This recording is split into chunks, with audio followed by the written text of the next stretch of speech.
Bom, essa semana vai ser a última semana do curso.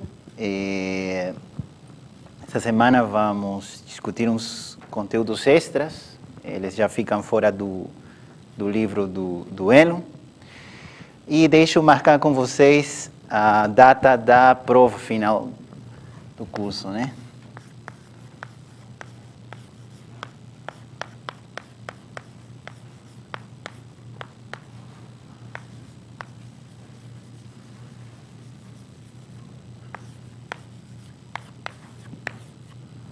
Vai ser segunda, dia 24, de 9 ao meio-dia, né?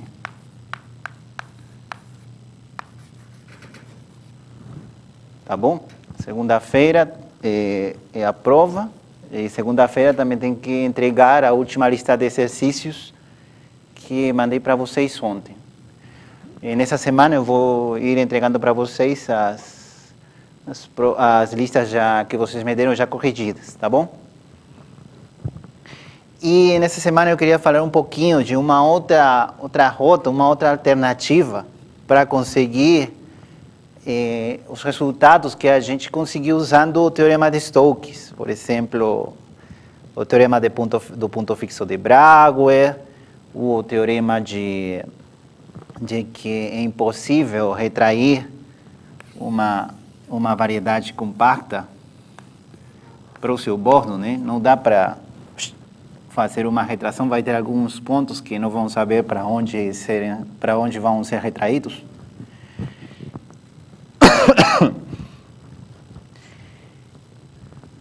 E todos esses outros teoremas que a gente conseguiu provar usando o teorema de Stokes, a única limitação, digamos, a priori, do teorema de Stokes é que ele é um teorema orientável, né? Ele só funciona com objetos que são orientáveis. A integral que a gente definiu é uma integral orientável. Uma boa pergunta seria saber o que acontece com as superfícies que não são orientáveis, né? Por exemplo, o plano projetivo, a fita de Möbius, a faixa de Möbius, sei lá. Será que tem uma ferramenta tão boa quanto a integral de formas? Isso é uma boa pergunta, né? Em geral, tem uma coisa que não funciona tão bem quanto a integral de formas, que chamam densidades, que tem a integral dessas densidades, mesmo se a superfície não é orientável. Mas ela não funciona tão bem quanto as formas. Enfim, tem esse caminho do lado das integrais das formas sobre superfícies, que, como a gente desenvolveu, precisa de orientação. Então, eu queria tentar fazer uma coisa que funciona, mesmo se a superfície não é orientável. Então, vou tentar, aí que entra essa teoria chamada teoria do grau, e vou tentar aplicar ela para obter resultados parecidos aos que a gente obteve semana passada, mas tirando a restrição da superfície ser orientável, por exemplo. Tá bom?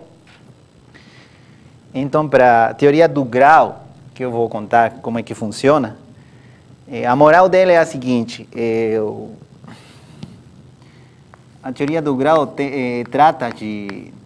A moral é resolver uma equação. A gente tem f de x igual a y, e resolver uma equação significa eu tenho y, tenho a forma da f, e eu quero saber a solução, né? Quero saber o conjunto dos pontos x que resolvem essa equação.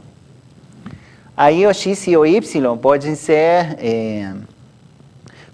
números, podem ser vetores, podem ser qualquer coisa. No sentido mais geral que a gente tem na mão de estudo, seria, por exemplo, a natureza do x poderia ser um ponto de uma superfície, M, e do y um ponto de uma superfície N. Quer dizer, a gente já estuda objetos um pouquinho mais sofisticados, né? Já não são simplesmente números reais ou vetores, são pontos de uma superfície. Então, a gente tem o y, tem a f, quer dizer, ter a f significa ter o m, o n e a forma da f, né? E a gente quer encontrar as soluções. Pode ter muitas, né? pode ter 3 soluções, por exemplo, ou pode não ter nenhuma.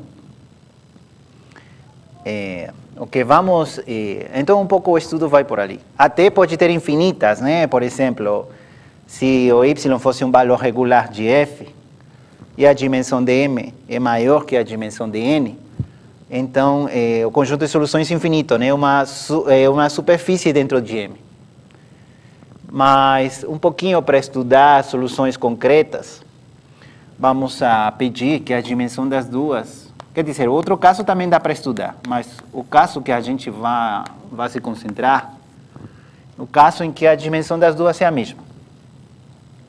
Nesse caso, por exemplo, se o y é um valor regular e o m é compacta, e a m for uma superfície compacta, então o conjunto de soluções é finito, pelo menos. A gente pode listar as soluções. Se m é compacta e y é um valor regular, tem um número finito de soluções. Aí o que a gente vai observar um pouquinho é como é a natureza dessa equação quando a gente muda os parâmetros, por exemplo. O que acontece com essa equação quando a gente muda y e quando a gente muda f também. E o que acontece com esse número de soluções. A gente vai provar que mesmo mudando y, claro, mudar, a gente refere que muda continuamente, né? Tem que variar continuamente. E a f também, tem que variar continuamente. Então, se a gente, por exemplo, se y está dependendo de um parâmetro t, e a f também está dependendo de um parâmetro t, pode acontecer que, por exemplo, esse y muda para um y', y'. Pode acontecer que o número de soluções até muda, talvez essa tenha uma única solução, mas o que com certeza não vai mudar é a paridade do número de soluções. Se isso aqui tinha 3, y sendo valor regular, o que vai acontecer é que qualquer outro valor regular, y', não pode ter nenhuma solução ou 2 soluções. Tem que ter um número ímpar de soluções sempre. Agora é importante que esses aqui sejam valores regulares, porque se não são valores regulares, o conjunto de soluções poderia ser infinito e não daria para contar, né? Então, toda essa história tem a ver com valores regulares, quer dizer que quando a gente resolve uma equação desse tipo, o y está bem comportado em relação ao f. Ele se comporta bem. E uma vez estabelecido isso, o que a gente vai provar é que o número de soluções, módulo 2, dessa equação, não muda se a gente muda os parâmetros y e f continuamente no tempo, por exemplo. Esse número de soluções não muda. Módulo 2, né? Depois, vamos tentar ver a teoria do grau no geral, quer dizer, sem pensar em paridade. Aí a gente tem que fazer uma restrição para o caso orientável. E aí vamos provar, entre aspas, que o número de soluções, de fato, não muda mesmo. Mais ou menos entre aspas, eu já vou explicar isso melhor na quarta. Agora vamos nos concentrar no caso da paridade. Tá bom? Então, essa é a história. Para conseguir provar o que eu acabei de falar, vamos precisar de 2 teoremas importantes. Um dos teoremas, vocês já conhecem. Eu vou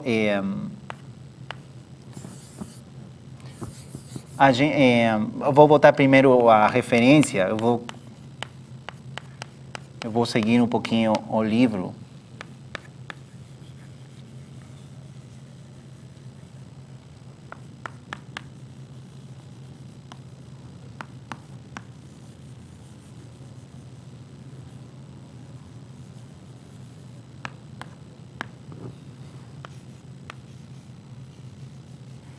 Ele chama a topologia desde um ponto de vista diferenciável. O autor é João Mino. Com um pouquinho de sorte, até talvez possam achar ele na rede, né, na internet. Sei lá. O capítulo que tem essa parte, para vocês terem uma referência, é o capítulo 4. tá bom?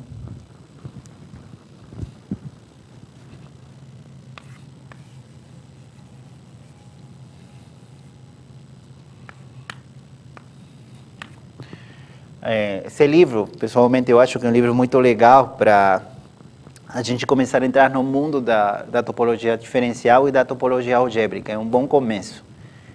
Ele faz coisas que depois, quando vocês fazem as matérias de topologia diferencial algébrica, já colocam um conceito mais abstrato. Esse livro ainda consegue fazer na mão, né? De um jeito mais simples. Então, vamos seguir essa ideia e vamos ver algumas aplicações. Então, vamos precisar de, como eu falei, de 2 teoremas que estão no livro. A prova desses teoremas estão no livro. Eu não vou fazer porque aí não tem muito tempo e vou ficar me desviando do assunto. Então, o primeiro teorema vocês já conhecem, é bastante conhecido. É o chamado teorema de Sard, né?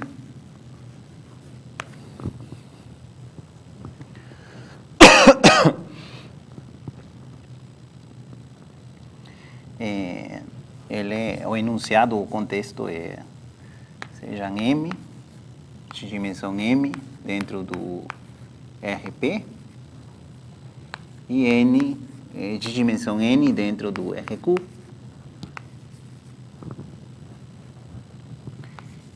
Superfícies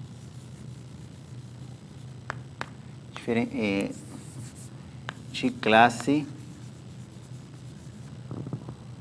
CK.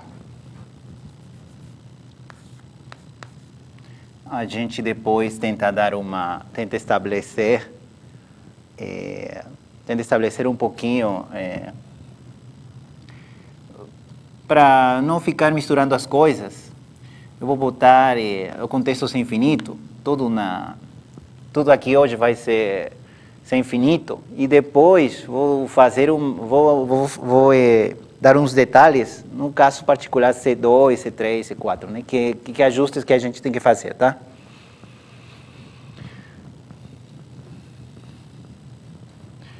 Seja F, né?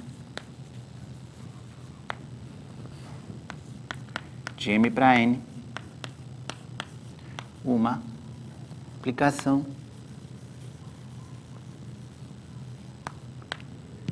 de classe sem infinito.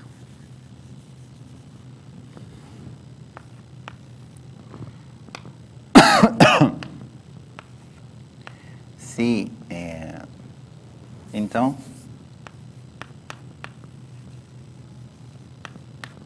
conjunto de valores regulares, de valores críticos, TF, tem medida nula, né? Medida nula em N.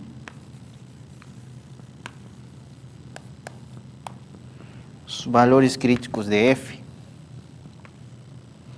os valores regulares, que é mais fácil.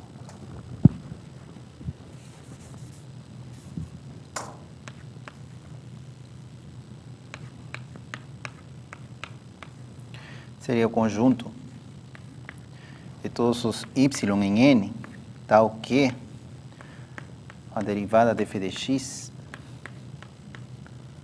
de xm, para o ty n, é sobrejetiva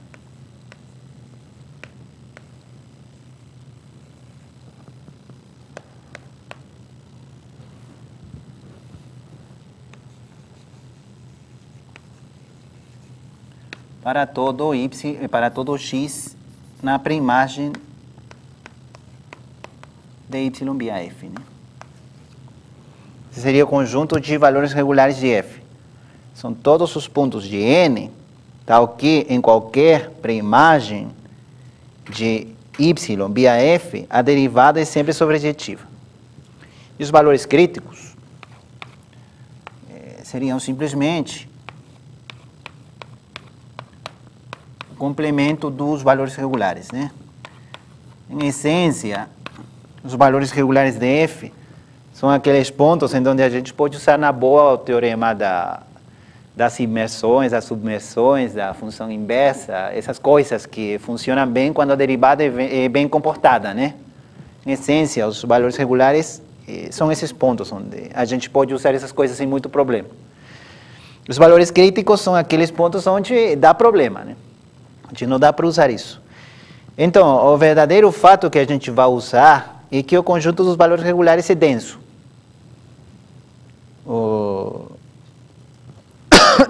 Isso é uma consequência de que isso aqui tem medida nula, né? Se isso aqui tem medida nula, o complemento é denso. Mas a gente não precisa tudo isso, não. Só precisa saber que isso aqui é denso.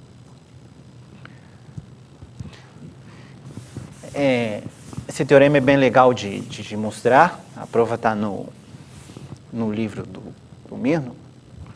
E outro teorema que a gente também vai usar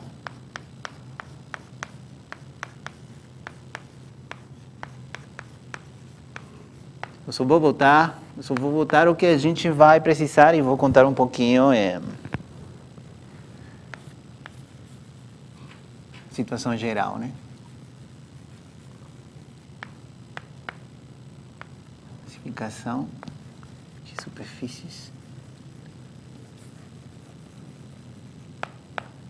de dimensão 1.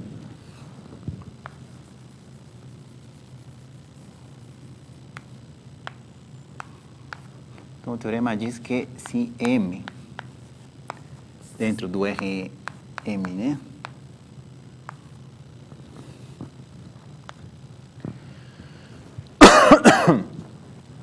É uma superfície,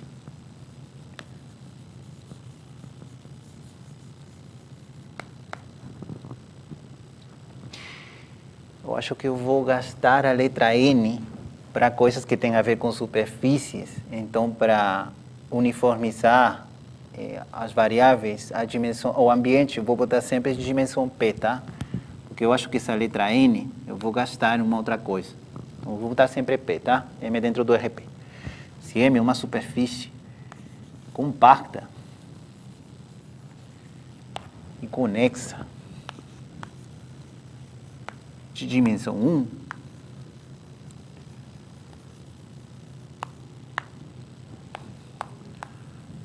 então, aqui eu vou botar entre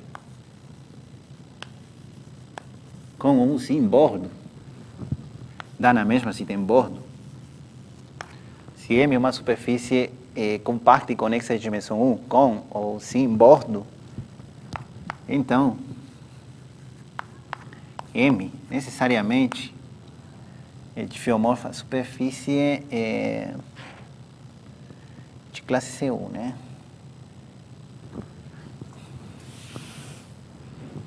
Isso também não interessa muito, mas tudo bem. Botar infinito, depois a gente discute. Como todo o contexto aqui é infinito, então M é difiomorfa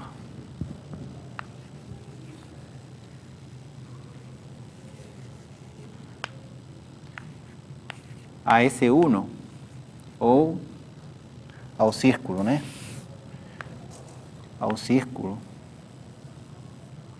esse 1 ou intervalo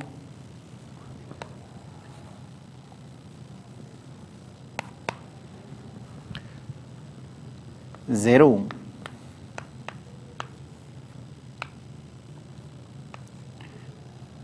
Eu boto sem infinito para evitar problemas, mas eu acho que só precisa ser 2 na prova, porque tem que pegar um campo de vetores tangentes e tem que fazer alguma coisa com eles, pelo menos diferenciável. Eu acho que é 2, não tenho certeza. Mas para evitar problemas, boto sem infinito por enquanto. Depois vamos conversar disso.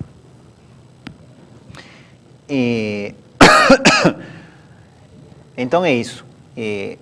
Esse teorema ele classifica a aparência de uma superfície compacta e conexa de dimensão 1 com ou sem bordo. Ela diz que se a superfície de dimensão 1 não tem bordo, então ela é difiomorfa ao círculo. E se tiver bordo, ele é isomorfo ao intervalo 0,1, né? Isso é uma consequência do enunciado, né? A gente tendo isso, deduz que se não tem bordo é o círculo, se tem bordo é esse intervalo 0,1. De fato, o teorema, como prova o mesmo, não precisa dessa hipótese de compacidade. Isso aqui é...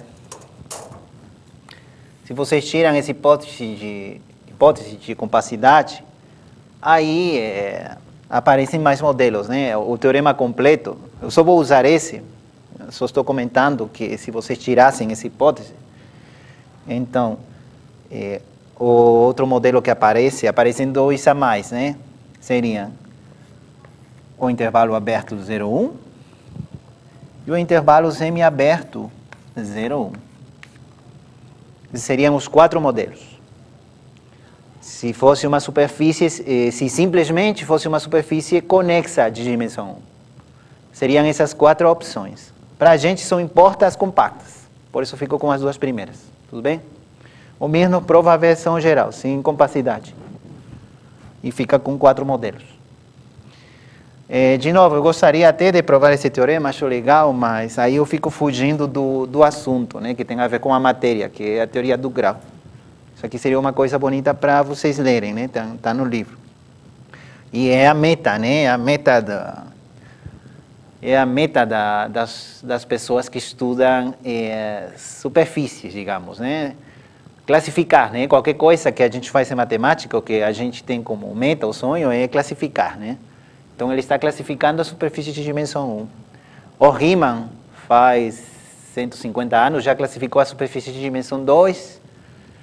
O Perelman, com a conjectura de Poincaré, já é uma das peças que estavam faltando para tentar classificar as superfícies de dimensão 3. E por aí que vai, né? O problema maior aqui, em teoria de superfícies, é classificá-las, né? Dizer o modelo canônico delas, né? Elas têm essa aparência. Mas tudo bem, eu não vou ir desse lado. Bom, com essas coisas já estabelecidas, eu vou botar o contexto geral do nosso problema de teoria do grau e eu não vou mudar mais essa situação, tá? Então, seja, nos teoremas, nas proposições, vou tentar não botar mais essa hipótese, mas deixar claro que essa hipótese é universal para todas as coisas que vêm, tá bom? Então, seja... né?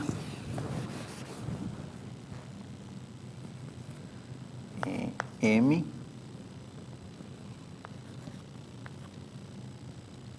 dentro do Rn, né? M dentro do Rn. M dentro do RP. Superfície compacta de classe sem infinito.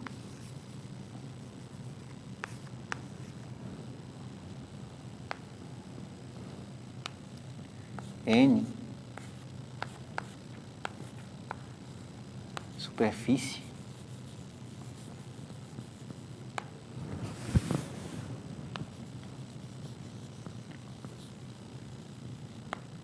conexa de classe sem infinito.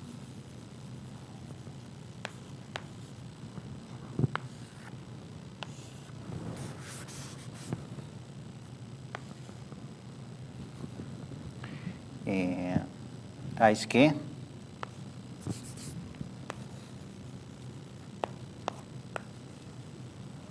dimensão de M é igual a dimensão de N, né?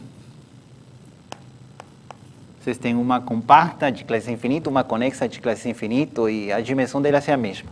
Para não ficar escrevendo tudo isso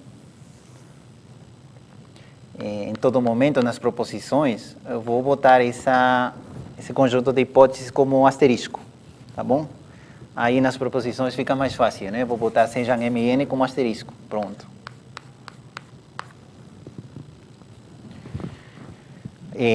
Então, a gente vai discutir aquela ideia que acabei de falar, né?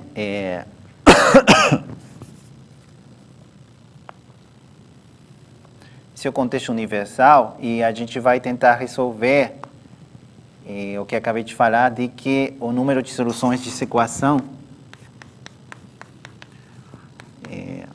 dados y e f, a paridade do número de soluções não muda, né? Quando y é um valor regular de f. É importante que n seja conexo, é importante que a dimensão das duas seja igual, como eu falei, e que m seja compacta, para que o número de soluções seja finito. E é importante também que y seja valor regular de f. E é importante que a superfície seja conexa à do espaço de chegada, para que o número de soluções seja constante, né? A ideia é que a gente vai provar que o número de soluções é localmente constante e depois tentar fazer um argumento de conexidade. Se n não for conexo, é fácil ver que isso aqui não se preserva, né? O número de soluções muda em cada componente. Isso aí é bem simples, né? Dar um exemplo. Perfeito. Dessa forma,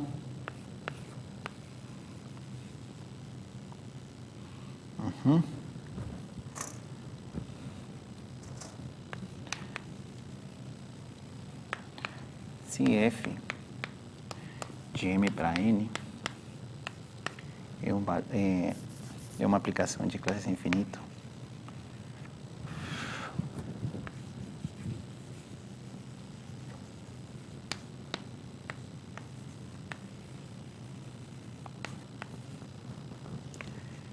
e y é um valor regular de f,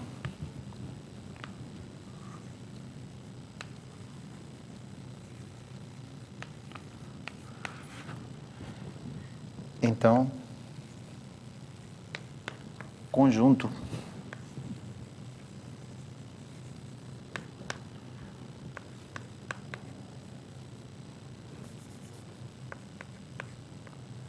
f menos 1 de y, que seriam todas as soluções que a gente procura, né?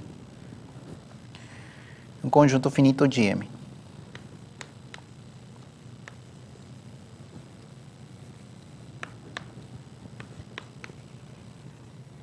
Muito bem, então, pronto, o contexto já está marcado. O que eu vou provar é o que eu falei, né?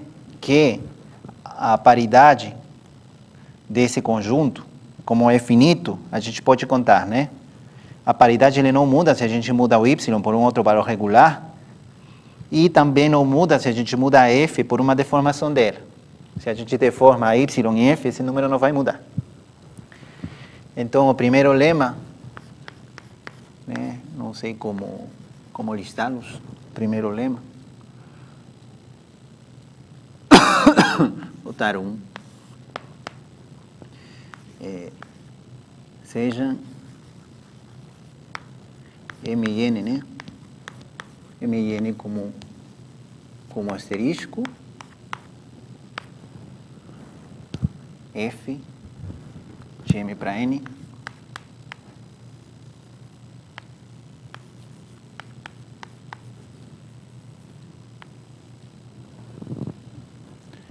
f de m para n de classe infinito,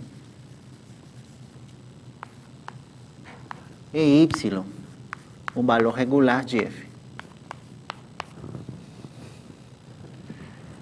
Então,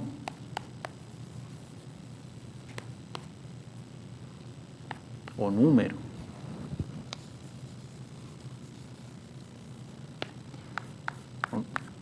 esse número aqui, né? O número de pré-imagens de y via f é localmente constante.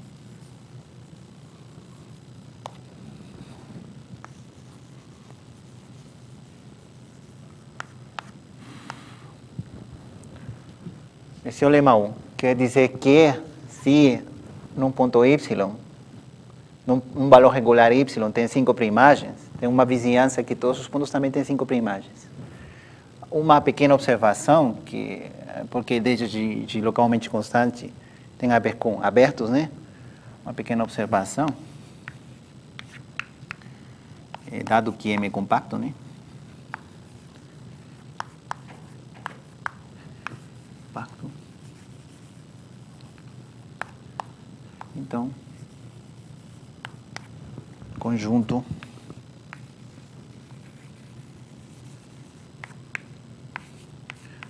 de valores regulares de f é aberto em N.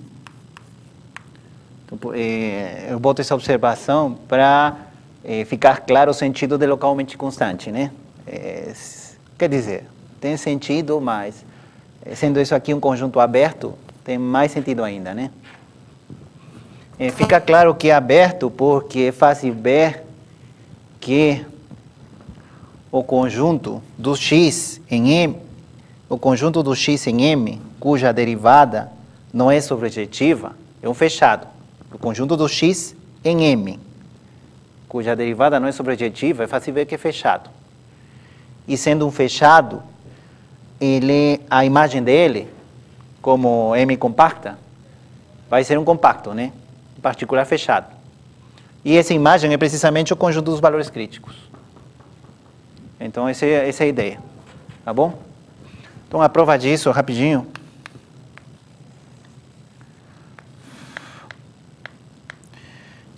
Seja f-1 de y igual x1, x2, não botei dimensão, né? Xk. Pode até ser vazio, hein? Não tem problema. De fato, se a pré-imagem fosse vazio, seria mais simples, né? Porque como M é compacta, a imagem é um compacto. Portanto, se a pré-imagem do y fosse vazio, quer dizer que está no complemento da imagem, que é um aberto. Então, se a imagem é vazio, tem toda uma vizinhança que a pré-imagem é vazia. Quer dizer, o caso interessante é quando a pré-imagem não é vazia, né?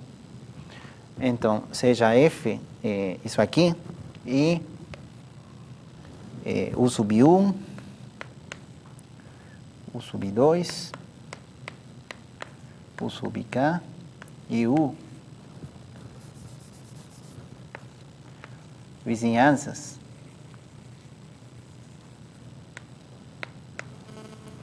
de, eu vou botar V, né? E V, vizinhanças de x1, x2, xk e y, respectivamente,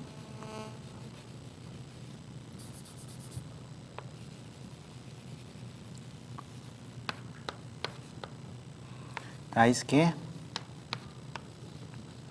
f de u sub i pro v é um difeomorfismo.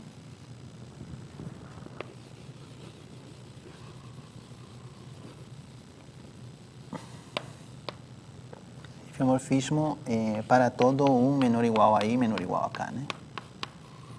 Aqui fica bem claro que, como M e N têm a mesma dimensão, ser valor regular significa que em todo ponto da pré-imagem, f-1 de y, a derivada tem que ser um difeomorfismo, né?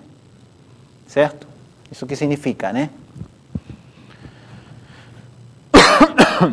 No caso, significa isso. Como a derivada em cada um desses pontos é um isomorfismo, a gente pode usar o teorema da aplicação inversa.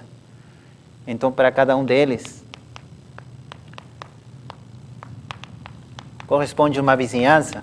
Para cada um deles tem um aberto aqui, o 1, e uma vizinhança B1, V1, onde a F é um difeomorfismo. Aqui tem um aberto 2 e uma vizinhança B2, onde o aberto é um difeomorfismo. E assim vão com todas, né? Aqui tem um aberto K e uma vizinhança VK, onde a F é um difeomorfismo. Então, o V que eu estou pegando seria, obviamente, a interseção de todas essas, né? E o SUS que estou pegando seria, na verdade, seriam as regiões que correspondem em cada um desses SUS à interseção. Tá? Então, para evitar esse trabalho todo, eu já botei diretamente assim. De novo, né? Como a M e N têm a mesma dimensão, que Y seja valor regular, significa que a derivada em cada um desses pontos é um isomorfismo. Esqueci de botar o mais importante, né? Y valor regular, né?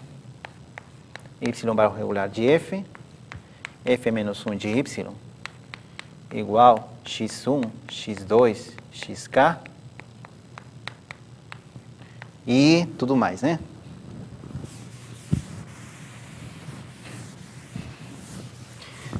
Daqui para frente, eu acho que é mais fácil contar como é que funciona do que tentar escrever. Às vezes é meio chato tentar escrever, mas a ideia é bem simples.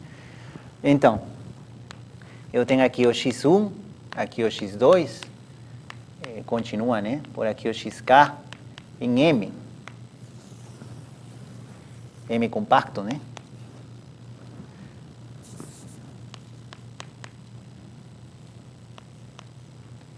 Aqui tem o f, aqui tem o n, aqui tem o y.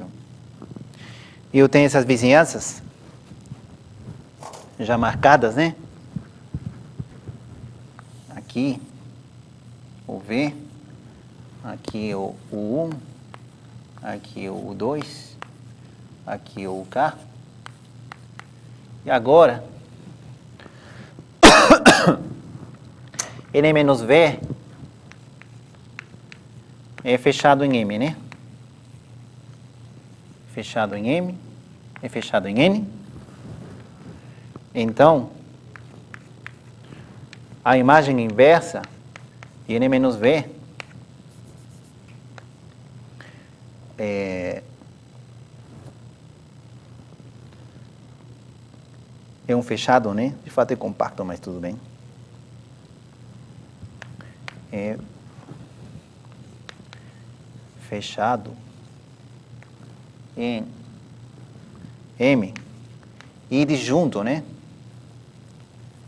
E disjunto de x1 e xk.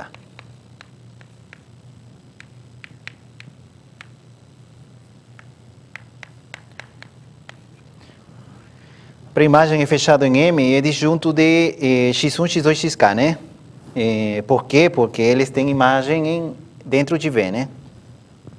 Se é disjunto e é fechado, quer dizer que complemento é aberto, né? Quer dizer que em torno de cada um desses pontos, por exemplo, aqui, vai ter um ômega 1, um ômega 2, e no último, eu não sei se dá para ver em vermelho, mas tudo bem. No último tem um ômega k, tais que essas imagens, elas estão obrigadas a cair dentro do V, né? Porque elas estão...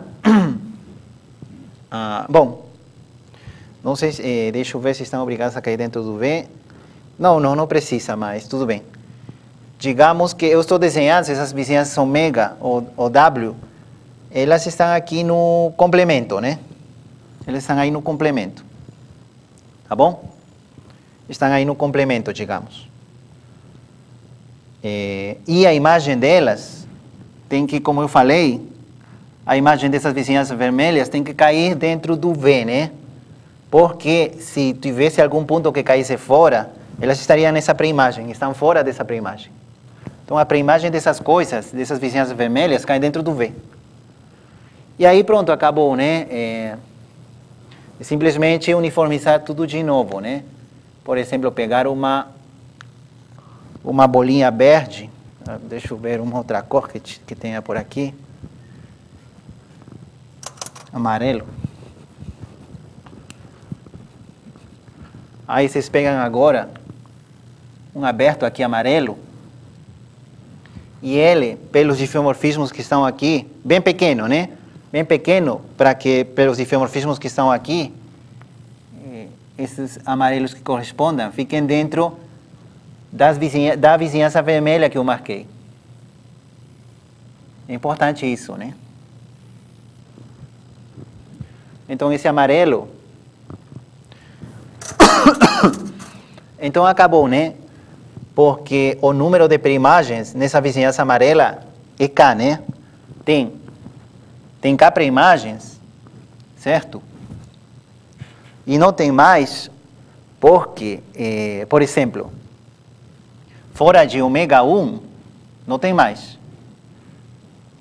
Porque fora de ômega 1, a imagem cai fora de V. E dentro de ômega 1, interseção com o 1, ele já era único, né? Dentro de 1, ele já é o único, porque que tem imagem, o Y, porque no 1 é um dimorfismo. É isso só. Esse aberto, pelo fato de estar no 1, é o único aberto em 1, é o único ponto, o X1 é o único ponto em 1 que tem imagem Y. Aqui não tem mais. E aqui fora, também não tem mais, né? Então, a única pré-imagem nessa bolinha amarela é o X1. Tá certo? Eu não me expliquei 100% claro, mas espero que fique claro para vocês. É isso, né? Se tivesse um outro ponto distinto desses K pontos cuja imagem da Y, fora desses abertos não está, fora dos vermelhos não está, pelo que eu falei, né? Esses abertos vermelhos, fora deles não pode estar. E dentro, se está dentro, teria que estar...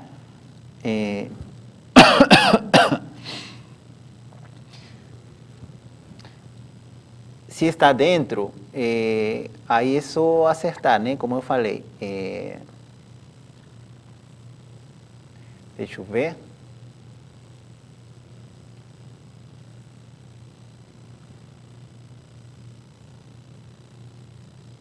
Ah, tá. Se está dentro, a imagem cai dentro do V, né? Porque eles são disjuntos dessa pré-imagem.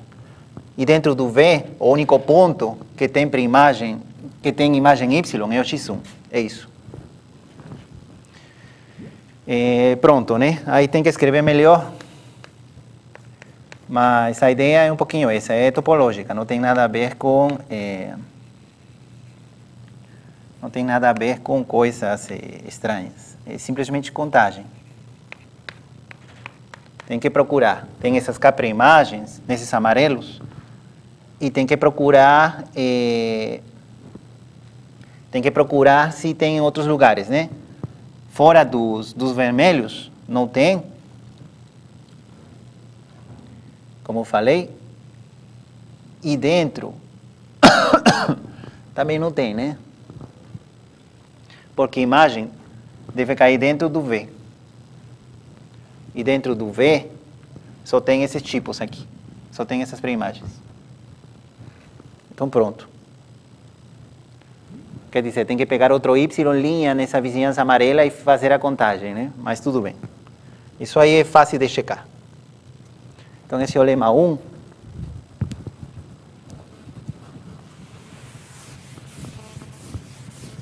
E o lema 2, que tem mais a ver com a cara do curso.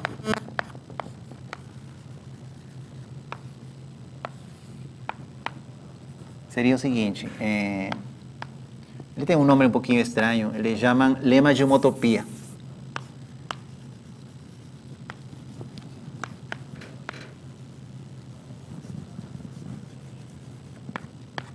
Então, no primeiro passo, a gente pelo menos já provou que se o Y muda um pouquinho, esse número de soluções fica constante. Nem sequer a paridade, né? Quer dizer, o número total de soluções fica constante. O problema pode ser, sendo localmente constante, a gente poderia pensar, mas se o número de soluções é localmente constante e n conexo, deveria ser constante. Mas não é bem assim, né? Por exemplo, se o n, aqui está o m, o f, se o n fosse a esfera, por exemplo, talvez, imaginem, talvez o conjunto de valores críticos divide a esfera em duas partes. Então, esse conjunto de valores críticos separaria a esfera em duas partes. Então, talvez nessa parte inferior teria 5 soluções e aqui 3. Quer dizer, o melhor que a gente consegue provar por enquanto é que em cada componente conexa do complemento, o número de soluções é igual. No momento, né? Bom, então, a gente para tentar, o que a gente tem que fazer é tentar passar essa barreira. Quer dizer, aqui o número de soluções, o y aqui gera 5 soluções, o y' aqui, na hora de passar essa barreira dos pontos críticos, dos valores críticos, aí vai acontecer alguma coisa, né? Vai acontecer que percam soluções ou ganhem soluções, mas a paridade tem que se preservar. Então, para isso que vem esse lema de homotopia. Então, o lema diz o seguinte, né? Sejam M e M como um asterisco, né? M e N como asterisco.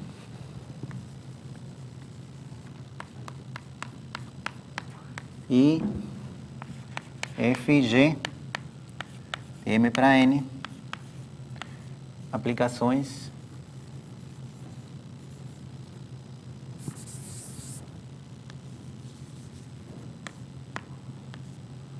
de classes infinito, né? Aplicações de classes infinito. Aplicações infinito, pronto. Se Y, dessa vez, é um valor regular de F e de G simultaneamente, tá? Vamos fazer isso.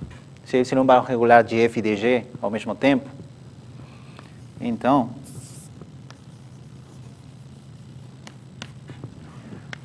o número de preimagens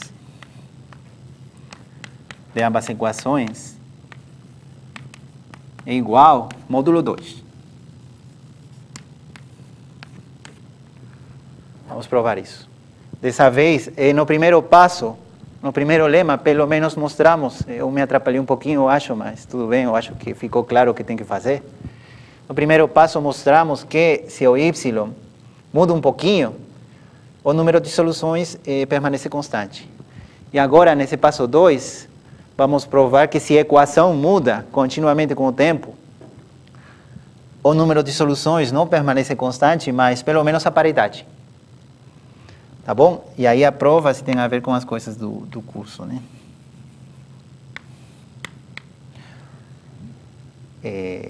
Bom, aplicações. Como sempre, eu esqueci, isso aqui não é verdade. Quer dizer, vale se eu deformo F para G, né? Então tem que ser homotópicas, né? Esqueci de botar essa hipótese, né? Se F e G são homotópicas,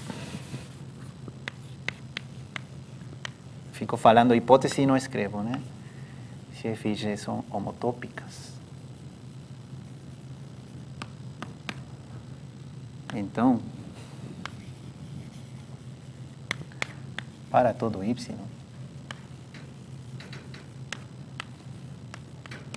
aqui, valores regulares de F, interseção valores regulares de G, se cumpre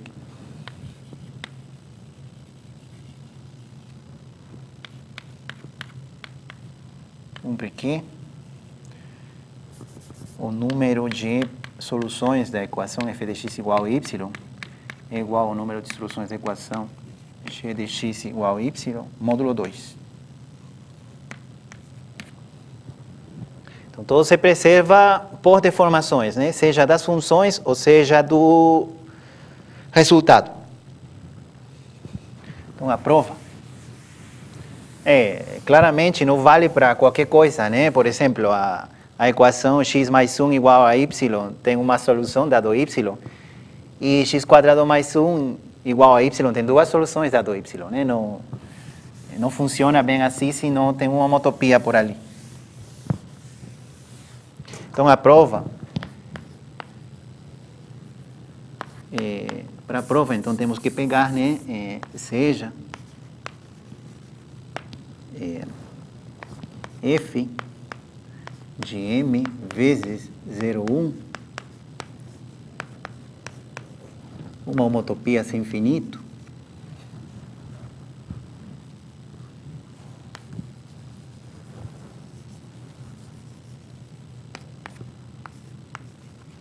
entre f e g, h, desculpa, né? Homotopia sem infinito entre f e g. A gente já sabe fazer isso, né?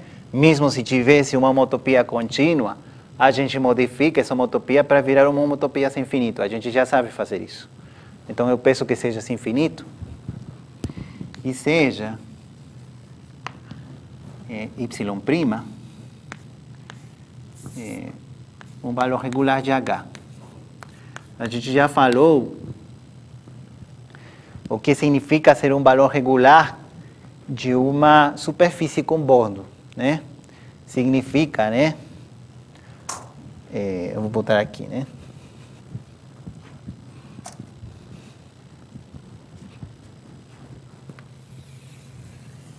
Se eu tenho ômega, superfície com bordo, né?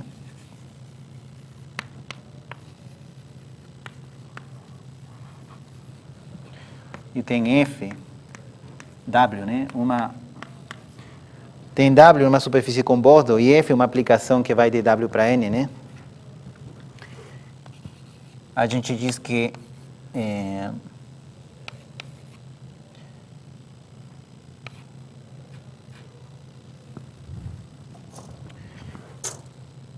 os valores regulares de F, né?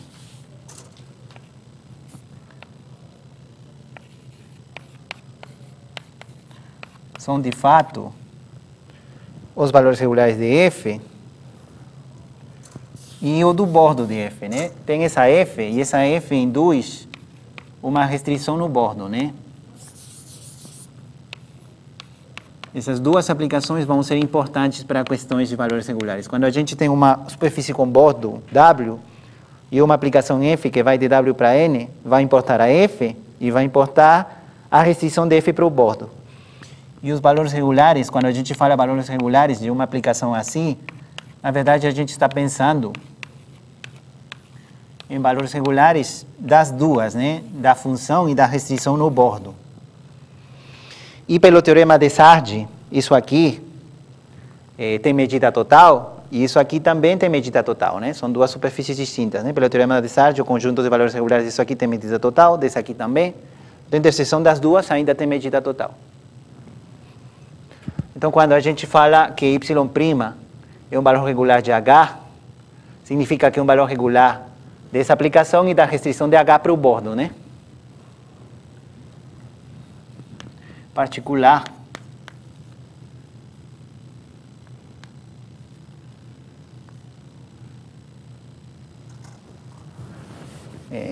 Bom, depois vou botar isso, né? Logo, conjunto H menos 1 de Y', linha,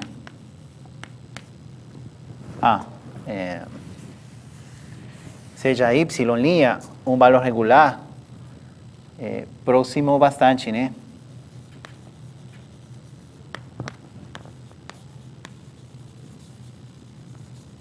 Próximo bastante de Y. Próximo bastante, já vamos ver o que significa, né? Depois eu vou dizer quão próximo tem que estar, né? Próximo do ponto que estou falando. Tem que pegar coladinho no Y, porque se estiver muito longe, a gente ainda não tem controle dessas coisas. Então, vou botar coladinho. Já vou dizer quão perto, né? Então, conjunto H menos 1 de Y é Y', né? Desculpa. É uma superfície compacta de dimensão 1 em M vezes 0,1. Isso está na lista de exercícios que eu mandei para vocês e já comentei lá passada, né? Se vocês têm um valor regular, a imagem inversa de um valor regular é uma superfície com bordo, onde a dimensão dessa superfície é a diferença das dimensões dessas duas, portanto, a dimensão 1. Com bordo, é compacta porque é um fechado dentro desse compacto, né? Com bordo,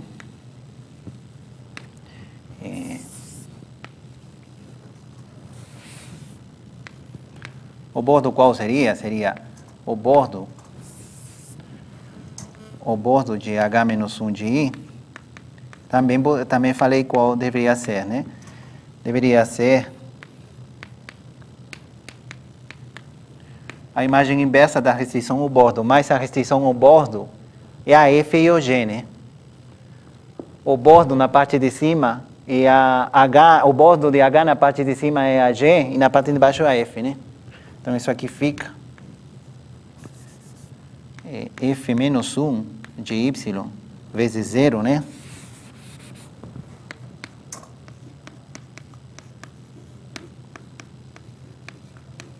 Reunião G menos 1 de Y vezes 1. Vou fazer um desenho.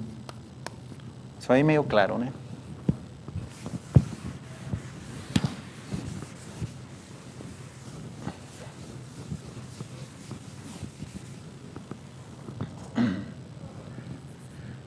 Então, aqui tem, eu vou fazer um desenho de referência só. Então, isso aqui é o M vezes 0,1, né? Isso aqui é o M vezes 0. Isso aqui é o M vezes 1. Aqui tem o F. O G, né? Em cima, desculpa.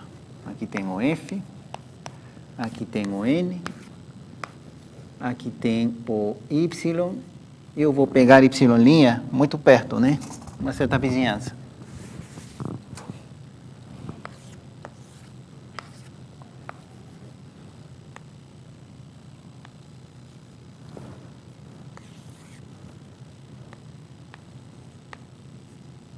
Pegar muito perto. Então, e tem a homotopia, né? Homotopia H. E H menos 1 de Y', então seria uma coisa assim desse tipo, né? Seria, por exemplo, uma superfície por aqui. Não tem que ser conexa, né? Então pode ter muitas componentes, né? A outra pode chegar pelo lado de trás e ficar aqui. Pode ter uma no meio, fechadinha. Isso aí em azul, isso aí seria... em laranja seria H menos 1 de Y', né?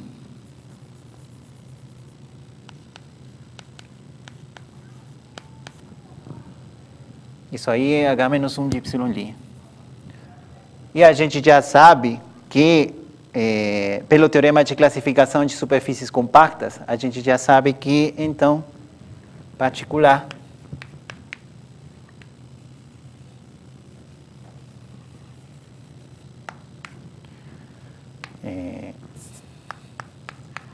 o número de preimagens disso aqui é par, né? É par porque cada componente, o bordo pode ser sem bordo, ou se tiver bordo, cada componente tem 2 pontos. Então a suma é par. Tá certo? Então, as hipóteses que a gente está usando são o teorema de Sard para pegar um valor regular próximo bastante, né? A gente já sabe que pelo teorema de Sard a gente pode pegar esse valor regular. E agora, assim, quão próximo bastante a gente tem que pegar? Próximo bastante de I, agora a gente pode dizer, né? Seria segundo o lema 1.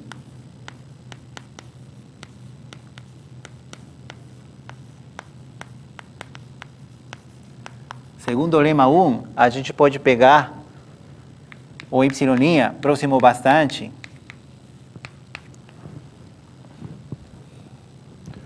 próximo bastante do, do Y, para que essas duas coisas, aqui seria Y, né? Para que essas duas soluções sejam as mesmas, tá certo? Como H, como Y' é valor regular de H, então, em particular, Y' é valor regular de F e valor regular de G, né? Porque ser valor regular de H significa ser valor regular na restrição. E na restrição tem o F e o G. Então, se a gente pega Y' próximo bastante de Y, segundo o lema 1, essas duas coisas são iguais. E segundo o que a gente acaba de provar, isso aqui é igual a G menos 1 de Y', módulo 2, né? Isso aqui são iguais módulo 2, segundo o que a gente acabou de provar. E para fechar, ficaria o último, módulo 2.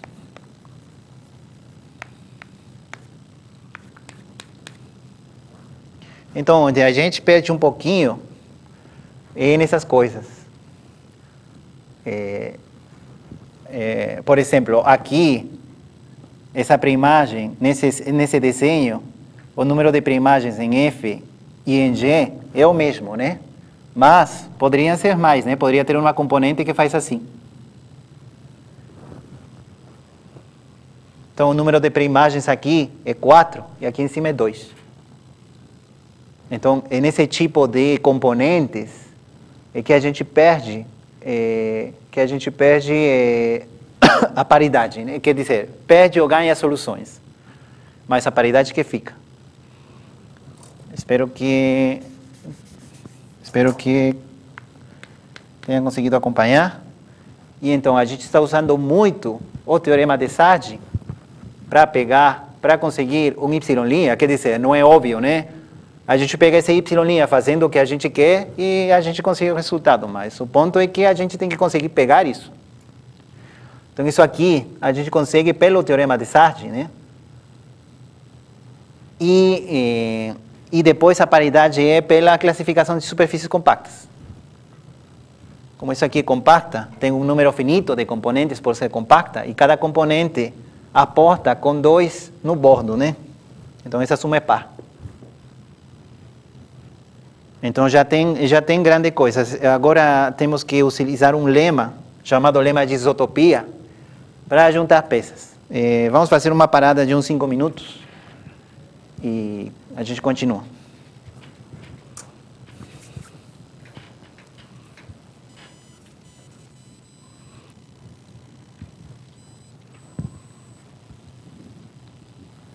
Pronto.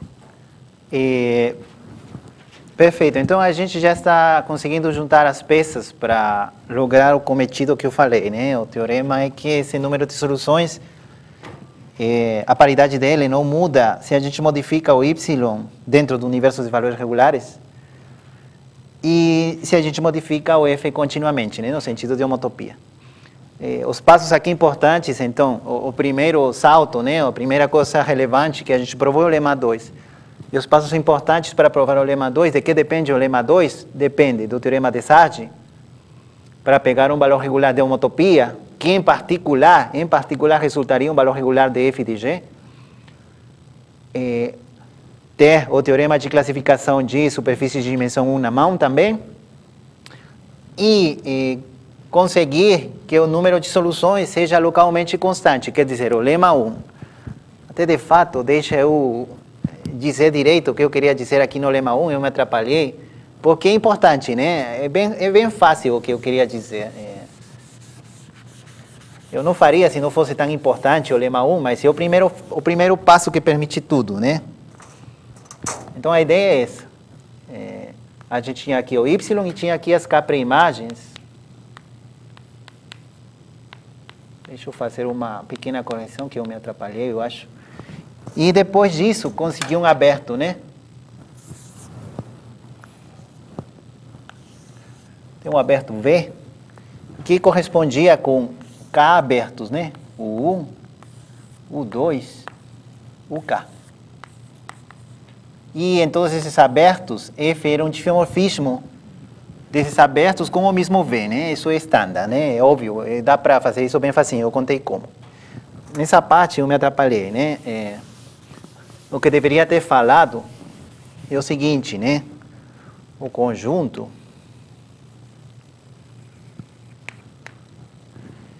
M,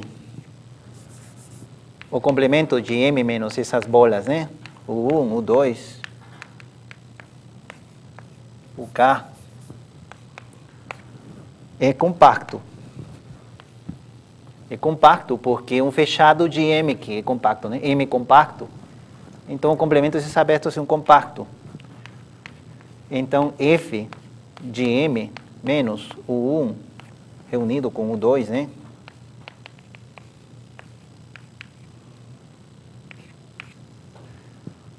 É compacto. E disjunto de y, né? Ele até pode bater o B, a gente não sabe se bateu o B, né? O V.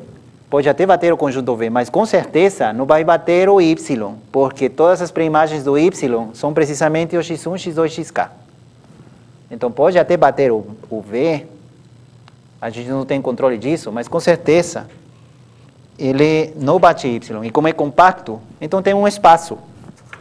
Tem um espaço aberto entre y e esse compacto. E agora sim, nesse espaço, o número de preimagens é localmente constante, né? Aqui tem o y, né? Se a gente pega um outro y', nesse espaço que é disjunto dessa imagem, se a gente pega um outro y', por estar dentro de V, tem k preimagens, né? Tem xk', x2' aqui, x1' aqui. Nesses abertos tem preimagens, e fora desses abertos não tem mais preimagens, porque fora desses abertos, a imagem cai fora dessa bola amarela, né? A imagem cai nesse conjunto, e esse conjunto está longe dessa bola. Foi importante para conseguir essa bola que esse aqui seja um fechado, né? Mas isso aí só dá para fazer sabendo que isso aqui é compacto e isso aqui, portanto, f disso é compacto, né? Essa afirmação funciona muito bem, garantindo que a M é compacta, né? Tá? Então o argumento agora sim fica bem óbvio, né? Qualquer y' nessa bola amarela que não bate esse conjunto tem exatamente k preimagens, né? Tem exatamente k preimagens. Uma em cada um desses abertos, e fora desses abertos não tem nenhuma, porque a imagem cai nesse conjunto que é disjunto de y'. Então pronto, né? Tomando velinha, se quiserem, né? Esse amarelo, né? Tomando velinha disjunto em torno de I, né? Em torno de y, e disjunto de f dessa coisa, né?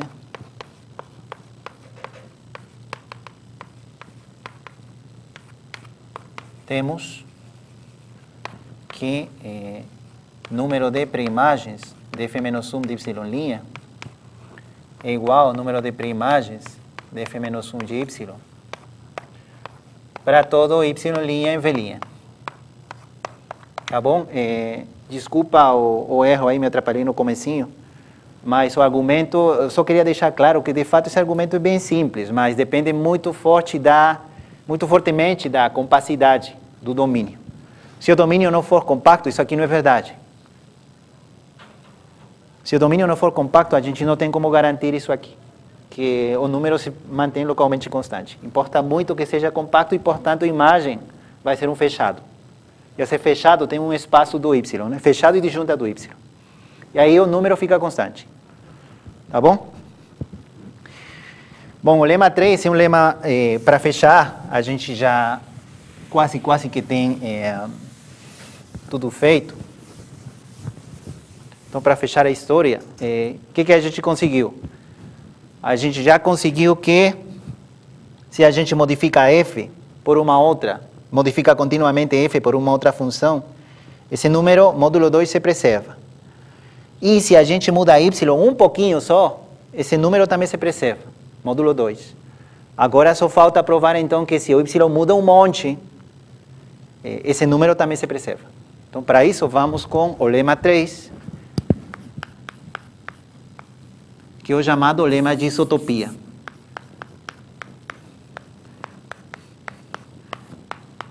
Para falar do lema 3, tem que fazer uma definição rapidinha, que é a seguinte, né? Sejam Fg de filmorfismos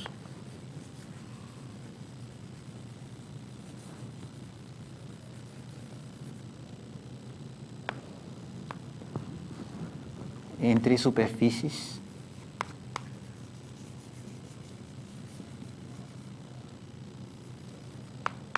de classe sem infinito. A classe não interessa muito, mas, como eu falei, eu estou botando tudo sem infinito para evitar problemas, né? Uma isotopia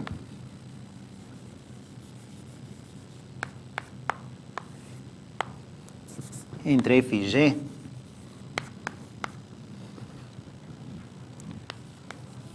é uma aplicação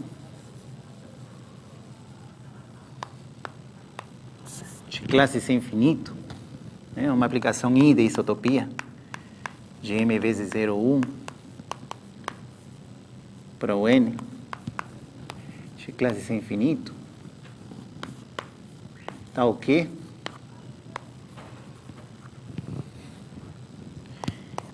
Tem que conectar, né? I sub 0 tem que ser igual a F, I sub 1 tem que ser igual a G, isso aí não tem muito o que dizer. O mais importante é que I sub T é um diffeomorfismo, né? De M para N é um diffeomorfismo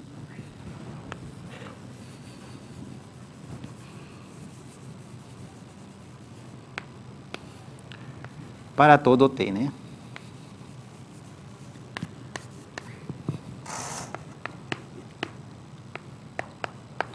Então, se vocês percebem, uma isotopia entre diffeomorfismos não é mais do que uma deformação de diffeomorfismos, mas preservando essa natureza. A gente falou que uma homotopia entre funções era uma curva, né? Se a gente tem aqui as aplicações, por exemplo, de classe sem infinito entre M e N, e aqui a gente tem F e G, uma homotopia, não? Uma homotopia H, tinha que ser uma curva nesse espaço. As aplicações intermédias têm que ser aplicações sem infinito entre M e N. Só que nesse caso particular, F e G, elas são diffeomorfismos. Então, a isotopia continua sendo uma homotopia, uma deformação, mas que conserva essa natureza, né? Então, a isotopia é uma homotopia especial, uma homotopia que pede para preservar a natureza das funções. Se as funções eram diffeomorfismos, a isotopia preserva isso. É uma curva nesse espaço. Pode perfeitamente ter diffeomorfismos, embora homotópicos, que não sejam isotópicos. Isso é outra coisa, quer dizer, se vocês olham isso aqui topologicamente, pode ter uma curva. Esse aqui pode ter duas componentes conexas, esse subespaço amarelo. Então, não dá para conectar F e G, mas por fora sim, né? Tudo bem? Então, com essa definição, vamos botar o lema 3, que fecha tudo, que é o lema de isotopia.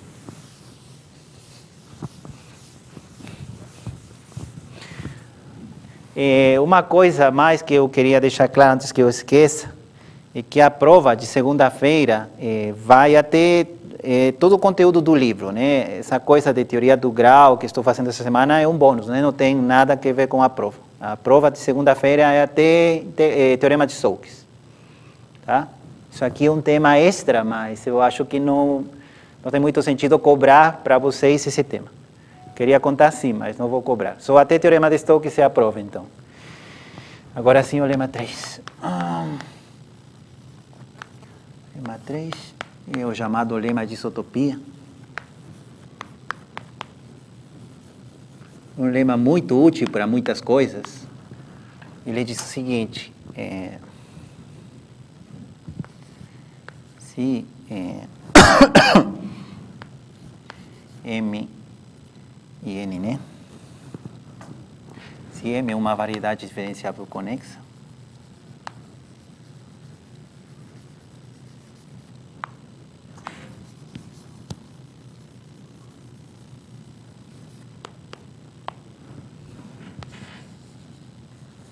variedade, desculpa, a superfície, né?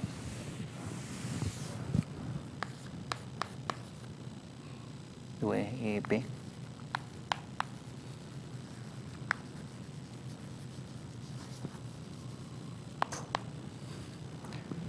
Seja M uma superfície diferenciável conexa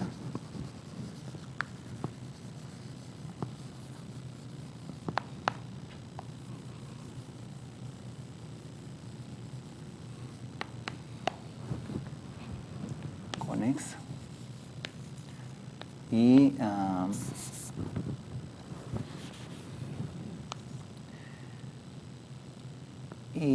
x, y, 2 pontos de M. Então, existe uma isotopia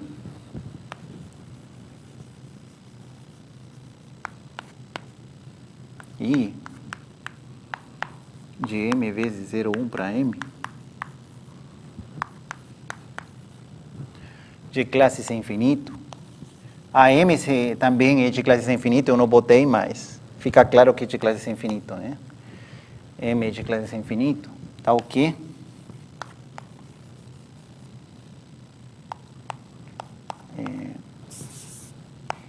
I sub 0 é a identidade sobre M. Quer dizer que no início eu tenho a aplicação identidade e no fim, o diffeomorfismo que for acabar no fim, eu não sei como ele é, mas ele vai mandar x no y. Então aqui tem o M. Aqui tem o x e o y. Se vocês pensam que o M é conexo, né? Se vocês pensam que o M é uma coisa tipo feita de uma coisa viscosa, né? Feita assim tipo geleia, sei lá. Então a isotopia é começar com esse negócio como está e ir mexendo, né? Essa massa viscosa até arrastar o x para o y. Esse lema diz que uma das consequências desse lema é que 2 pontos sobre uma superfície, em particular 2 pontos sobre uma superfície, são completamente indistinguíveis aos olhos da superfície. Porque, em particular, o lema, em particular, está dizendo que, sem importar o par de pontos que vocês tomem na superfície, sempre tem um diffeomorfismo da superfície nela mesma, que leva um ponto para o outro. Então, se vocês têm uma superfície um pouquinho, por exemplo, uma coisa assim, com muitos... Por exemplo, esse ponto pode aparentar ser muito tranquilo para a superfície, porque não tem muitas complicações, parece um plano, e esse ponto pode parecer um pouquinho mais complicado, porque tem uma dobrinha aí, mas aos olhos da superfície eles dois são iguais. Um pouquinho essa a intuição. Então a ideia que a gente tem que fazer é como uma espécie de fluxo, né? Que vai fazer uma translação em torno de todos os pontos de M, sem sobrepor as coisas, né? Ser um diffeomorfismo significa que quando a gente vai fazendo a deformação, não pode 2 pontos ir parar no mesmo, né? É como um transporte paralelo, entre aspas, né? 2 pontos. Os pontos vão se mexendo paralelamente. Tudo bem, vamos provar isso rapidinho. E a prova é bem interessante. A prova primeiro vai no caso local. Primeiro vamos fazer isso numa bola, no RN. Vamos fazer uma isotopia. Primeiro. Vamos construir primeiro.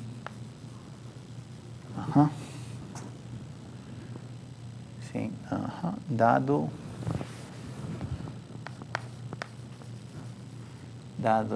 x, um ponto qualquer, na bola, centrada na origem de raio 1 no RN, por exemplo, tá? Só para marcar uma referência, vamos construir.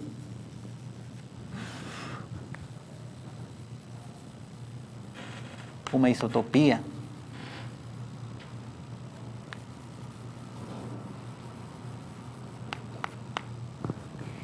I do Rn vezes 0,1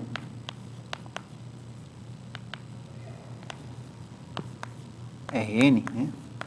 De classe sem infinito, né? Tal que I sub 0 igual a identidade de Rn I sub 1 manda a origem no x, a origem é um valor referencial, né? A origem no x, e I sub t restrito ao Rn menos a bola, é a identidade nessa bola. Quer dizer que deixa tudo quieto, né? Para todo t no 0, 1, né? Quer dizer que a isotopia que a gente vai fazer aqui, o lado fora da bola, ele fica quieto e a gente só vai mexer dentro. Mas preciso uma coisa global. A gente vai construir isso. O desenho seria alguma coisa assim do tipo, né? Deixa eu fazer como está no livro. Eu vou desenhar primeiro a bola. Depois vem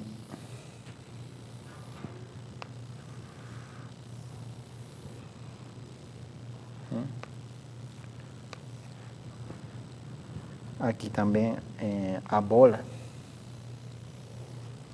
E depois um quadrado em cima.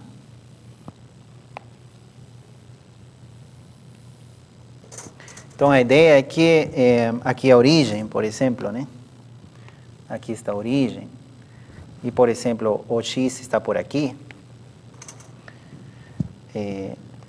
Começo, se vocês fazem uma quadrícula, tudo está bem, né? Tudo está quieto, esse seria o I0, né? Isso aqui é o I0, né? Tudo quieto, tudo retinho. E aí o I1, essas linhas aqui, as que estão próximas do complemento da bola, elas ainda continuam meio retas, né? Essa aqui, elas ainda estão meio, elas ainda são retas, mas conforme a gente for chegando no centro, elas vão começando a ficar meio tortas, né? De fato, essa linha do centro tem que passar assim pelo x, né? Um pouco a ideia, né? Aqui igualzinho.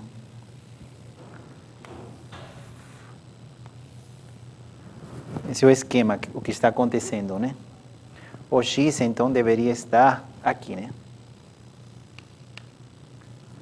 Aqui o 0 e essas linhas aqui em cima e nos bordos, elas ainda são são retas, mas depois elas vão se entortando, né?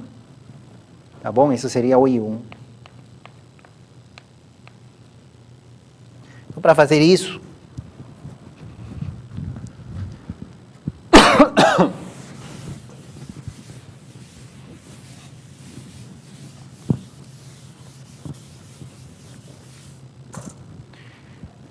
vamos fazer o seguinte, né? Seja, hoje sempre, né? A φ de Rn para o R, o 0, 1, né? Aquela funçãozinha de sempre. Uma aplicação de classes infinito. Tá ok? Como a gente vai pegar x como variável, aqui eu vou, então, marcar esse x como x sub 0, tá? Esse aqui está quieto, né? E a minha variável nas funções é o x, tá? Tá bom? Então, eu quero que fique quieto fora desses quadrados, né? E mande o 0 no x0. Tá bom. Então, você já fez uma aplicação de classes infinito, tá ok? Ou de sempre, né?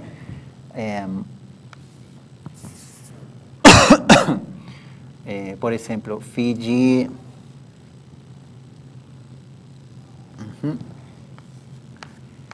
φ de 0 igual a 1 e... Deixa eu ver se é suficiente.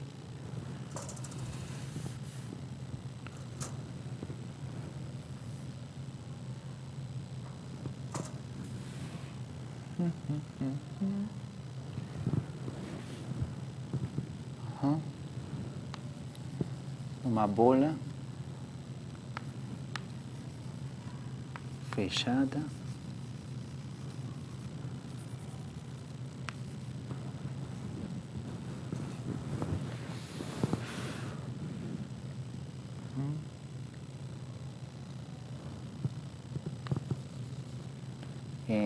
em BR0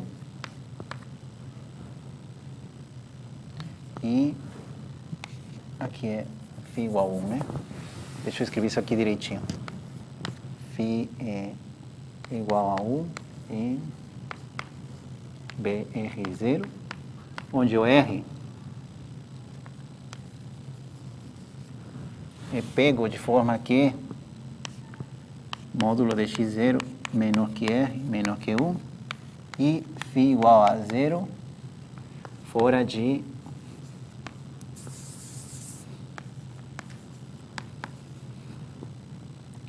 da bola, né?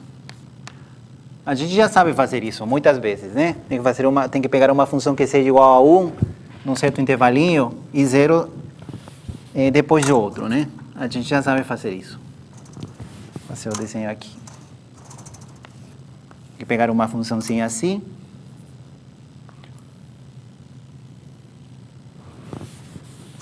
Desenho um pouquinho maior.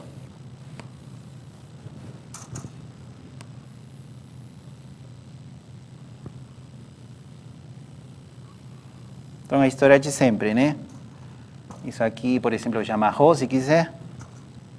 Isso aqui é o 0, isso aqui é o 1, isso aqui é o R, onde o R está sendo escolhido para ter tamanho maior que a norma. E o φ seria, isso aqui é esse infinito, né? E o φ de x seria Rho de norma de x, né? Esse infinito, né? Isso funciona. Então, hoje sempre, né? Perfeito. E construímos, então,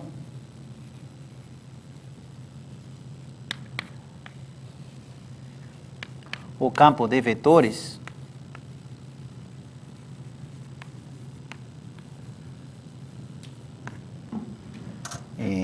normalmente, o nome dos campos de vetores na teoria de equações diferenciais, a gente bota com x grande, né? O campo de vetores x grande dado por seria x no ponto x é igual a φ de x vezes x sub 0. Esse é o campo. Tem que normalizar o tempo, talvez. Deixa eu ver.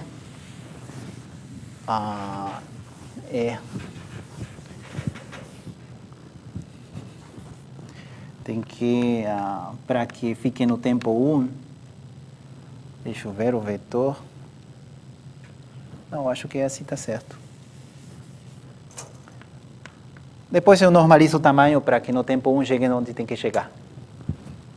Então, por exemplo, o campo fica bem claro o que ele faz, né? Um campo, por exemplo, nessa bolinha de raio R, o campo é assim, né?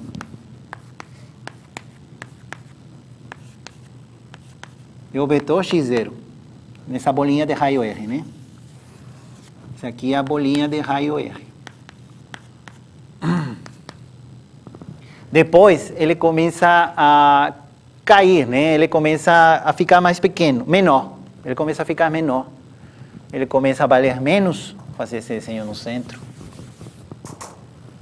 Aqui a bola de raio R, centrada no 0. A gente escolheu o raio maior que o x0, para o x0 ficar por aqui, né? Então tem esse campo, x0, todo lugar, né? É um campo paralelo. De fato, as soluções adentro desse campo são bem simples, né? São translações. Tá certo, né? Aqui é o x0, né?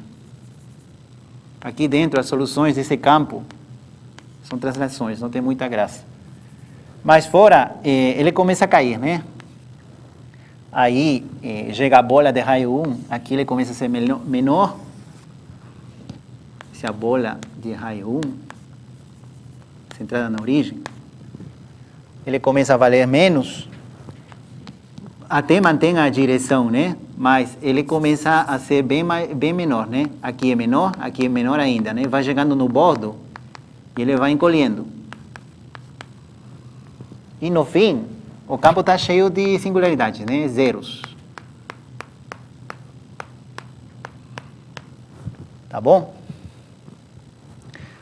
Então, construímos o campo de vetores x de classes infinito, dado por isso aí, e tomamos φ seria drn vezes r para o Rn, o fluxo de x. Tem o teorema de existência e unicidade de equações diferenciais, que diz que todo campo de vetores tem uma única curva, partindo de um ponto dado no tempo zero, tem uma única curva tangente, né? Pelo menos localmente. Agora, o fluxo, ponto, né? O fluxo está definido em todo o tempo R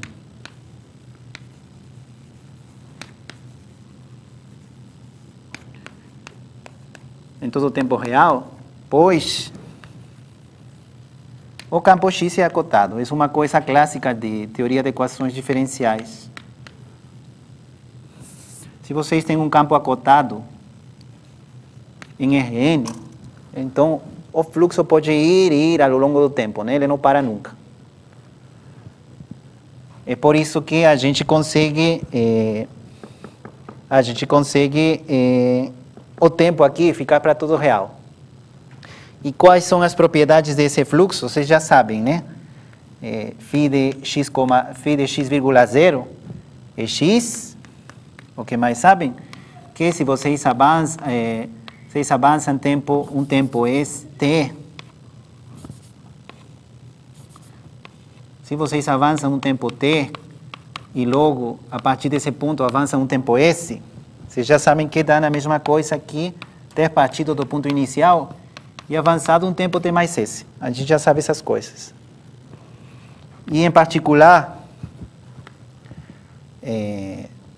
né? A gente sabe essas propriedades.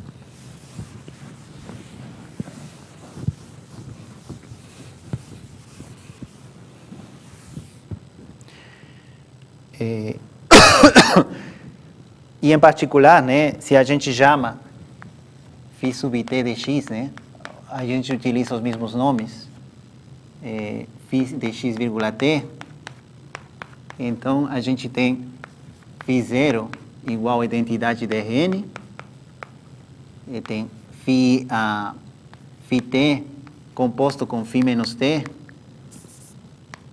igual a identidade de Rn, né? Porque φt composto com φ menos t dá φ0, né?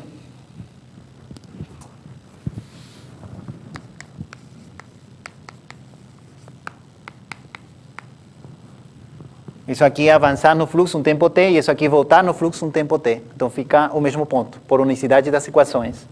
Particular, né? Particular. Φt é diffeomorfismo.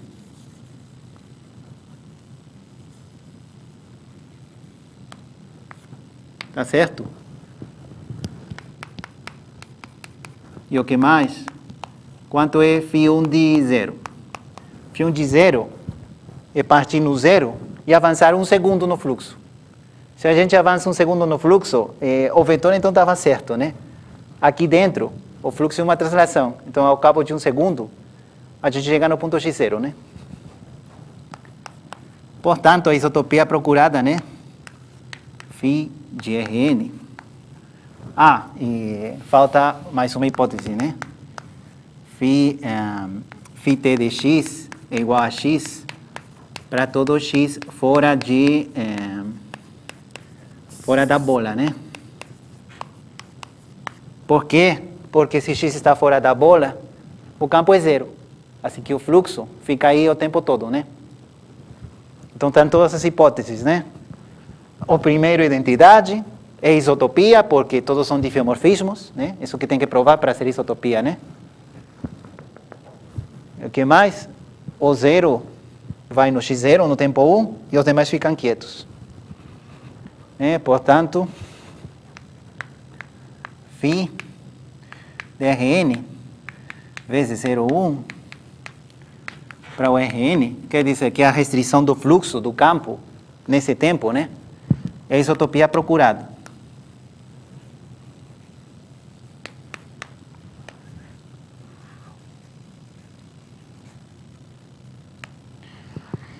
Já tem no Rn, e para fazer no global é fácil. Eu só conto história.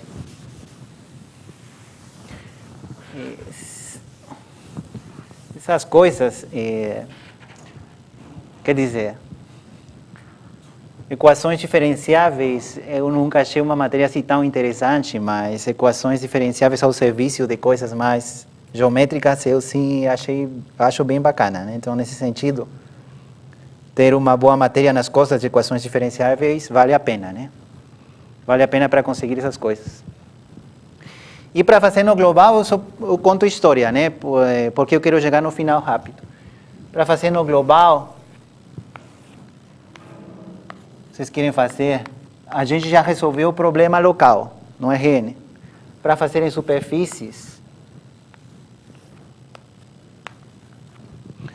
o que vocês fazem é o seguinte, né? Pegam um ponto x e pegam x0 e pegam uma vizinhança U que é diffeomorfa a bola, né? Diffeomorfismo, uma parametrização que dá, por exemplo, a bola de raio 2. Por exemplo, a bola de raio 2. A bola de raio 2. E dentro tem a bola de raio 1.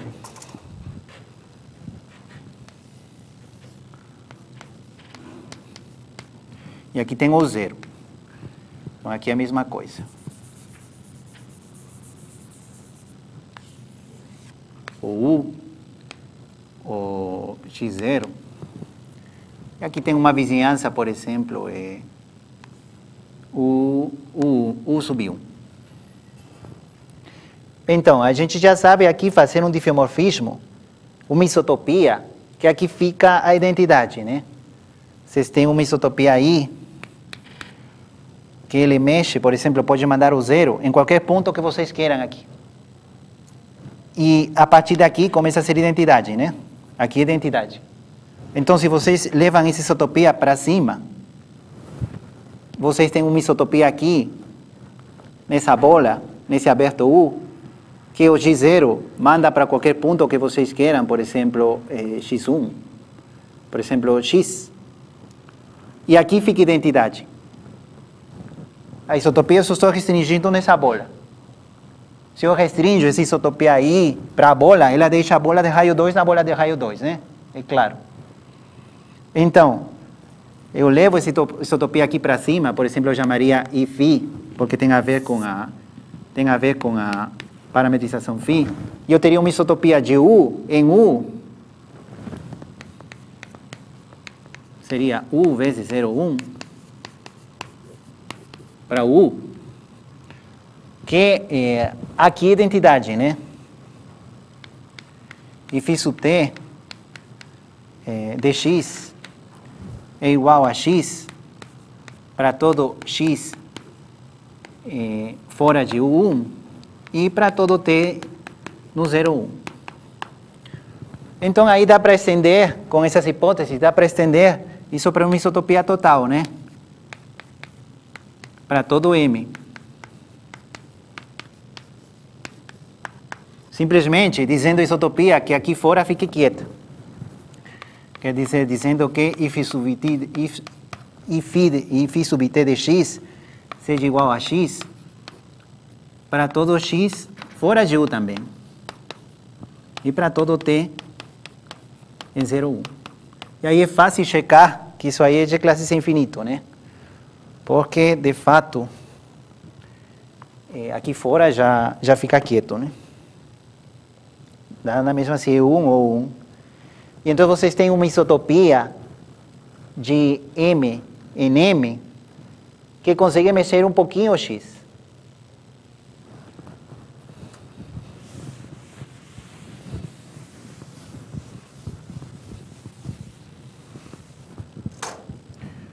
O conjunto de pontos X em M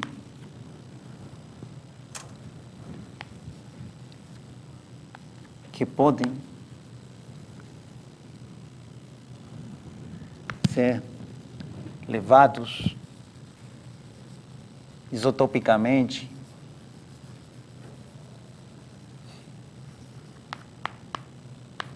a partir de X0 é aberto em M. Isso é o que eu acabei de provar.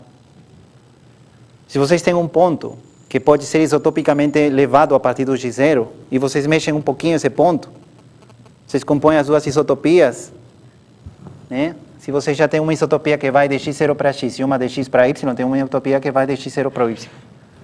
E a mesma coisa com o complementar, né?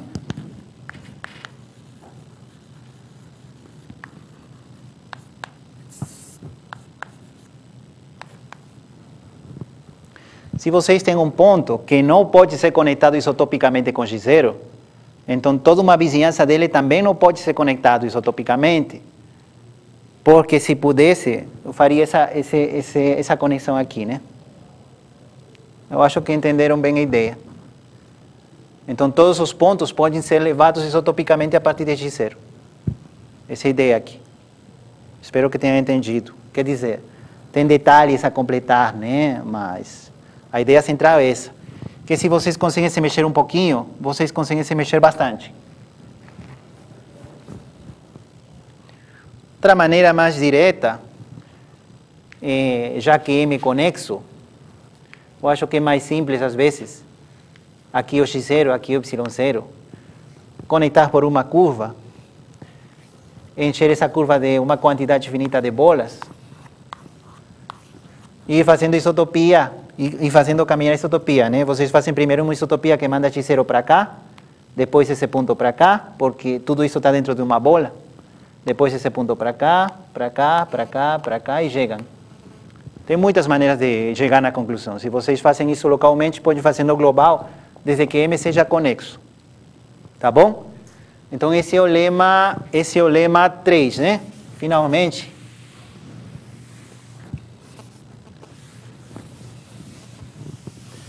O lema 4 seria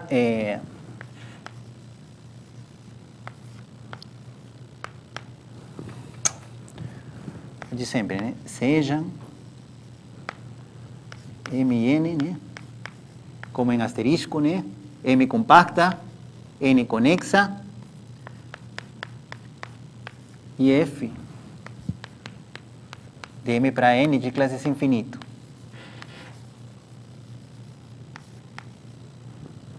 Tá bom?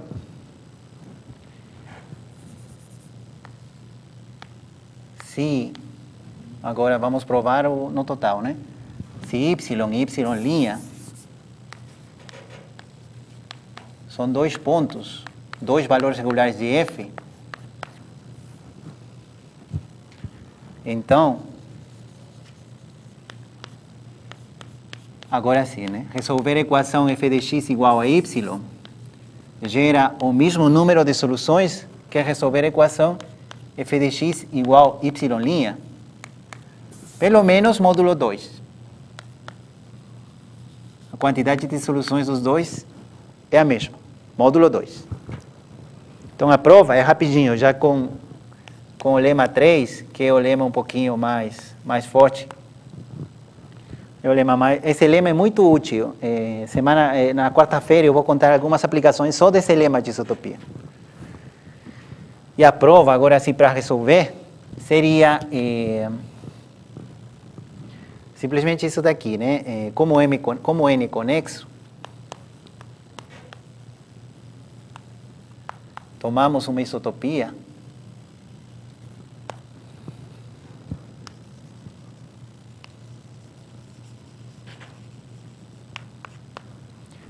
e de n vezes 0,1 para n de classe sem infinito, tal que desculpa, tal que I sub 0 é igual a identidade em n, né? E I sub 1 em y' é igual a y. Vamos tomar assim. Então é possível, né? Segundo o que a gente acabou de fazer. I sub 1 em y' é igual a y. Daí, chamando G igual a F composta a I sub 1 composta com F, temos que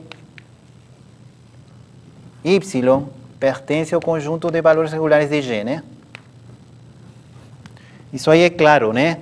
Porque eu estou compondo com um difeomorfismo. O difeomorfismo não muda os valores regulares, né? O difeomorfismo é que deixa tudo na mesma coisa. Então, que Y seja valor regular de G é a mesma coisa que a imagem inversa dele, o Y' seja valor regular de F. Isso já acontecia. Temos que Y pertence ao valor regular de F.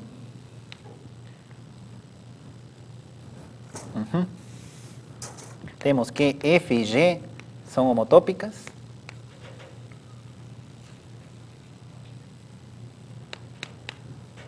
E Y pertence ao conjunto de valores regulares de G. F e G são homotópicas, né? A homotopia é óbvia, né? É I sub T, né? I sub T composto com F em 0 é F e é 1 é G. Logo,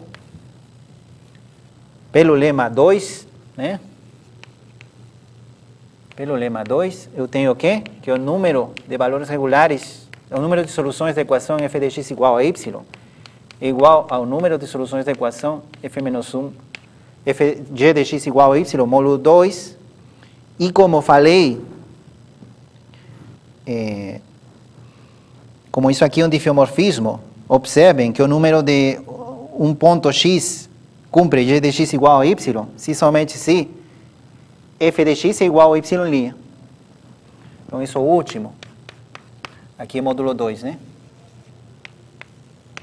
Isso aqui é igual a f menos 1 de y'. Módulo 2.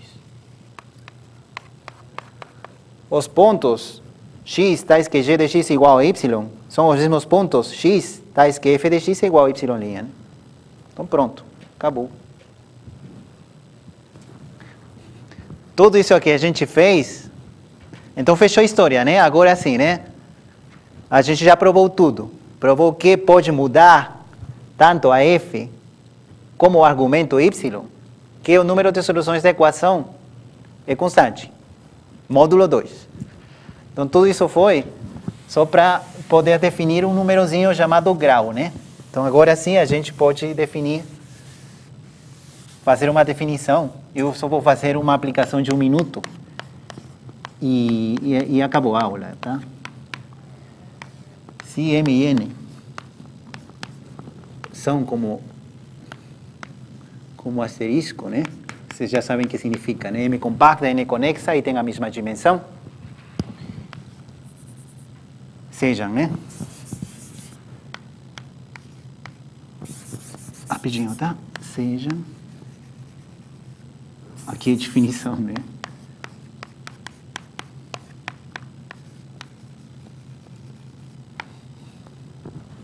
M e N como asterisco. Dado F de M para N de classe sem infinito, definimos o grau módulo 2 de f como grau módulo 2 de f seria igual ao número de soluções da equação f de x igual a y, onde y é qualquer valor regular de f, né? Então, o que a gente provou, observações, o que a gente provou é que esse numerozinho está bem definido. Esse é o lema 4, né? Que esse número está bem definido é o lema 4, né? E o mais importante desse número é que se f e g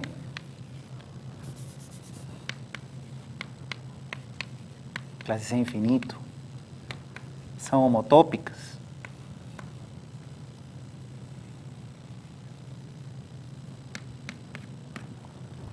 então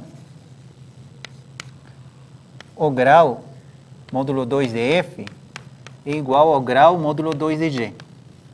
Isso aí foi o lema 2, né? Já estando bem definido, né?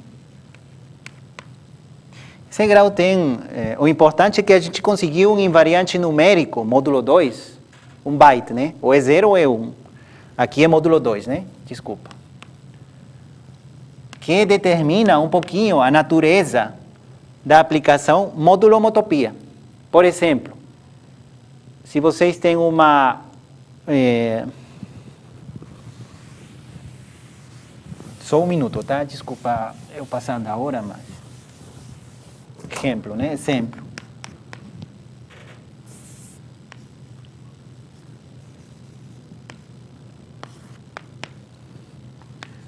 Par de exemplos, tá? M superfície C infinito compacta e conexa.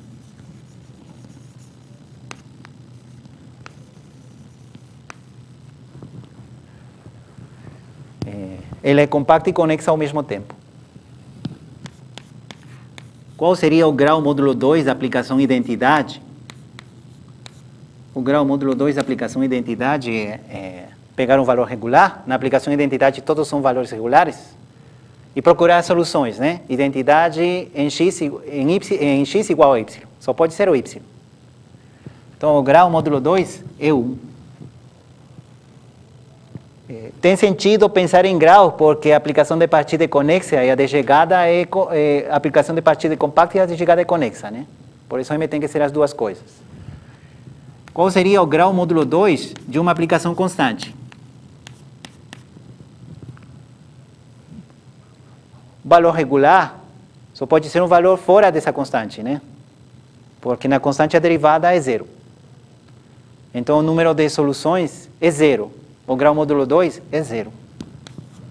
Portanto, identidade em M, aplicação, né?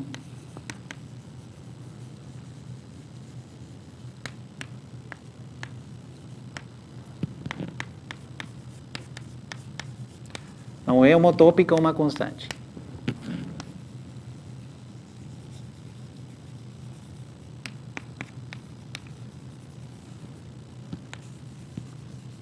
A gente só sabia provar isso. No caso orientável, né? A gente usava o teorema de Stokes. No caso orientável, a gente usava o teorema de Stokes, né?